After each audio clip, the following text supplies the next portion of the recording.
Bengaluru hitech city. ಬೆಂಗಳೂರಿನಲ್ಲಿ hitech ಮಾದರಿಯಲ್ಲಿ ಭಿಕ್ಷಾಟನೆಯನ್ನ ಮಾಡುವಂತವರ ಸಂಖ್ಯೆಯು ಕೂಡ ಹೆಚ್ಚಾಗ್ತಾ ಇದೆ. ಬೆಂಗಳೂರಿನ ಹೃದಯ ಭಾಗವಾಗಿರುವಂತ ಬ್ರಿಗೇಡ್ ರೋಡ್, ಎಂಜಿ ರೋಡ್ ಹಾಗೆಯೇ ಪ್ರತಿಷ್ಠಿತ ರಸ್ತೆಗಳಲ್ಲಿ ಮಕ್ಕಳನ್ನ ಇಟ್ಕೊಂಡು ಸಿಗ್ನಲ್ಗಳಲ್ಲಿ ಮಾತ್ರ ಭಿಕ್ಷೆ ಬೇಡ್ತಿದ್ದವರು ಇವತ್ತು ರಾಜಾರೋಷವಾಗಿ ಈ ಒಂದು ಹೈ ಪ್ರೊಫೈಲ್ ಇರುವಂತ ರಸ್ತೆಗಳಲ್ಲಿ ಒಂದು ಪೇಪರ್ ಇಟ್ಕೊಂಡು ಅದರಲ್ಲಿ ಸಹಾಯ ಮಾಡಿ, ಹ್ಯುಮ್ಯಾನಿಟಿ ತೋರಿಸಿ ಎನ್ನುವಂತ ಭಿತ್ತಿ ಪತ್ರಗಳನ್ನು ಇಟ್ಕೊಂಡು ನಮಗೆ 500 ರೂಪಾಯಿ ಕೊಡಿ, 500 ರೂಪಾಯಿ, 1000 ರೂಪಾಯಿ, 1500 ರೂಪಾಯಿ, ನಾವು ರಾಜಸ್ಥಾನದಿಂದ ಬಂದಿದ್ದೇವೆ, ನಾವು ವಾಪಸ್ ಊರಿಗೆ ಹೋಗ್ಬೇಕು, ಹೊಟ್ಟೆಗೆ ಇಲ್ಲ, ಈ ರೀತಿಯಾಗಿ ಕುಂಟು ನೆಪಗಳನ್ನ ಹೇಳ್ಕಂತ ಇಲ್ಲೊಂದು ಗ್ಯಾಂಗ್ ಇಬ್ರಿಬ್ರು ಮಕ್ಕಳು, ಹಾಗೆ ಆ ಮಕ್ಕಳು ಕೂಡ ಮಹಿಳೆಯರೇನೆ, ಅವರನ್ನ ನೋಡಿದ್ರೆ ಸ್ಥಿತಿವಂತರಂತೆ ಕಾಣಿಸ್ತಾರೆ, ಭಿಕ್ಷಾಟನೆಯನ್ನ ಮಾಡ್ತಾ ಇದ್ದಾರೆ. ಇದು ಈ ಒಂದು ರಸ್ತೆಯಲ್ಲಿ ಒಂದು ರೀತಿಯಾಗಿ ಮುಜುಗರಕ್ಕೆ ಒಳಗಾಗುವಂತೆ ಮಾಡ್ತಿದ್ದಾರೆ. ಈ ರಸ್ತೆಗಳಲ್ಲಿ ವಿದೇಶಿಗರು ಕೂಡ ಹೆಚ್ಚಾಗಿ ಓಡಾಡ್ತಾರೆ. ಆದ್ರೆ ಇಲ್ಲಿ ಪೊಲೀಸರು ಕಣ್ಣಿದ್ರು ಕೂಡರಂತೆ ವರ್ತಿಸ್ತಾ ಇದ್ದಾರೆ. ಜೊತೆಗೆ ಸಮಾಜ ಕಲ್ಯಾಣ ಇಲಾಖೆಯವರು ಕೂಡ ಇದರ ಬಗ್ಗೆ ಗಮನ ಹರಿಸಬಹುದು, ಸರ್ಕಾರವು ಕೂಡ ಗಮನ ಹರಿಸಬೇಕಾಗಿದೆ. ಎಲ್ಲಂದ್ರಲ್ಲಿ ಟ್ರಾಫಿಕ್ ಸಿಗ್ನಲ್ಗಳಲ್ಲಿ ಮಂಗಳಮುಖಿಯರ ಕಾಟ ಒಂದು ಕಡೆ ಆಯ್ತು ಅಂತಂದ್ರೆ, ಈಗ ಮಕ್ಕಳನ್ನ ಹಿಡ್ಕೊಂಡಿದ್ದೇನೆ ಈ ಎಂಜಿ ರೋಡ್ ಮತ್ತು ಬ್ರಿಗೇಡ್ ರೋಡ್ ನಲ್ಲೂ ಕೂಡ ಈ ರೀತಿ ಭಿಕ್ಷಾಟನೆಯನ್ನ ಮಾಡಿ ಒಂದು ಮುಜುಗರವನ್ನ ಉಂಟು ಮಾಡ್ತಾ ಇರ್ತಕ್ಕಂತ ದೃಶ್ಯಗಳು ಈಗ ನಮಗೆ ಕಾಣ ಸಿಗ್ತಾ ಇದೆ. ಇದೆಲ್ಲವೂ ಕೂಡ ಮೊಬೈಲ್ ನಲ್ಲಿ ಸೆರೆಯಾಗಿದೆ. ಪುಟ್ಟ ಪುಟ್ಟ ಮಕ್ಕಳನ್ನ ಭಿಕ್ಷಾಟನೆಗೂ ಕೂಡ ಬಳಸ್ಕೊಳ್ತಿದ್ದಾರೆ. ರಾಜಸ್ಥಾನದಿಂದ ಬಂದ್ಬಿಟ್ಟಿದ್ದೇವೆ, ನಮಗೆ ಇಲ್ಲಿ ಕೆಲಸ ಕೊಡ್ತೀವಿ ಅಂತೇಳಿ ಬಂದ್ವಿ, ನಮಗೆ ಇಲ್ಲಿ ಮೋಸ ಮಾಡಿದ್ದಾರೆ ಅಂತೇಳಿ ಕೈಯಲ್ಲೊಂದು ಜೆರಾಕ್ಸ್ ಪೇಪರ್ ಹಿಡಿದು ನಾವು ನಿರಾಶ್ರಿತರು, ನಮಗೆ ಸಹಾಯ ಮಾಡಿ ಅಂತೇಳಿ ಇಂಗ್ಲಿಷ್ ನಲ್ಲಿ ಮುದ್ರಣ ಮಾಡಿಕೊಂಡು ಈ ಒಂದು ಐಫೈ ರೀತಿಯಲ್ಲಿ ಭಿಕ್ಷಾಟನೆಯನ್ನ ಮಾಡ್ತಾ ಇದ್ದಾರೆ. ಆ ಒಂದು ಭಿತ್ತಿ ಪತ್ರದಲ್ಲಿ ಹಣವನ್ನ ಸಹಾಯ ಮಾಡಿರುವಂತವರ ಹೆಸರುಗಳನ್ನು ಕೂಡ ಬರ್ಕೊಳ್ತಾ ಇದ್ದಾರೆ. ಅಂದ್ರೆ ಅವ್ರ ಕೈಲೇನೆ ಪತ್ರ ಕೊಡ್ತಾರೆ, ಆಗ ಅವರು ಅವರ ಹೆಸರನ್ನ ಬರೆದು ಅವರು ಸಹಾಯ ಮಾಡಿದಂತ ಹಣವನ್ನು ಕೂಡ ಬರಿತಾ ಇದ್ದಾರೆ. ಇದೊಂದು ರೀತಿಯಾಗಿ ಈ ಎರಡು ಪ್ರತಿಷ್ಠಿತ ರಸ್ತೆಗಳಲ್ಲಿ ಹೆಚ್ಚು ವಿದೇಶಿಗರು ಓಡಾಡೋದ್ರಿಂದ ನಮಗೆ ಒಂದು ರೀತಿಯಾದಂತಹ ಮುಜುಗರವನ್ನು ಉಂಟು ಮಾಡುವಂತ ದೃಶ್ಯಗಳು ಎಲ್ಲೆಡೆಯೂ ಕೂಡ ವೈರಲ್ ಆಗ್ತಾ ಇದೆ. ಅದೆಲ್ಲವನ್ನು ಕೂಡ ನೋಡೋಣ ಬನ್ನಿ.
क्या हो गया?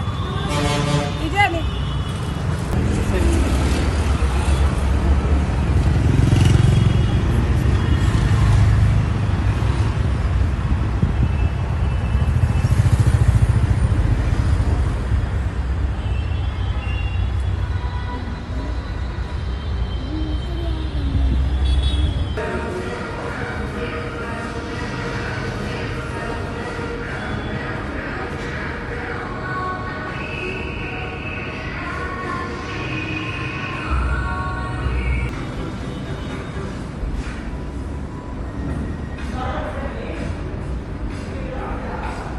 ನೀವು ಈ ಕೂಡ ಎಲ್ಲ ನಮ್ಮ ಚಾನಲ್ಗೆ ಸಬ್ಸ್ಕ್ರೈಬ್ ಆಗಿಲ್ಲ ಅಂದರೆ ಸಬ್ಸ್ಕ್ರೈಬ್ ಬಟನನ್ನು ಕ್ಲಿಕ್ ಮಾಡಿ, ಪಕ್ಕದಲ್ಲಿರೋ ಬೆಲ್ ಐಕನನ್ನು ಕ್ಲಿಕ್ ಮಾಡಿ. ನಾವು ಅಪ್ಲೋಡ್ ಮಾಡುವಂತಹ ವೀಡಿಯೋಸ್ ನಿಮಗೆ ನೋಟಿಫಿಕೇಶನ್ ಬರುತ್ತೆ.